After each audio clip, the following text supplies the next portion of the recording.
આપ જોઈ રહ્યા છો સ્પાર્ક ટુડે ન્યૂઝ। માંગરોળ નગરપાલિકા દ્વારા ફરી દબાણ હટાવો ઝુંબેશ હાથ ધરવામાં આવ્યું છે।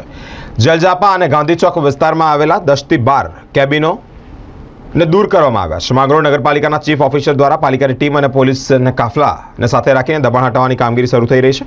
આગળના દિવસોમાં પણ માંગરોળ શહેરના દરેક વિસ્તારોમાં ઇનલીગલ કેબિનો અને જ્યાં ગેરકાયદેસર દબાણો છે તે દૂર કરવામાં આવશે તેવી પણ માહિતી સામે આવી છે। આજરોજ માંગરોળ નગરપાલિકા દ્વારા માનનીય પ્રાંત અધિકારી કેશવના માર્ગદર્શન હેઠળ આજે વિવિધ ઇલીગલ આવેલી કેબિનો અને તળાવોને દૂર કરવા માટે દબાણ ડ્રાઈવ યોજવામાં આવી હતી।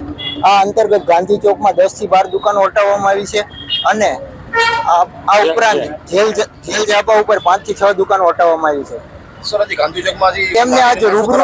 તેમને આજ રૂબરૂ સ્થળ ઉપર નોટિસ આપી દેવામાં આવી છે। આગામી સમયમાં તેમને પણ હટાવી લેવામાં આવશે। હા, દરેક એરિયામાં કાર્યવાહી કરવામાં આવશે।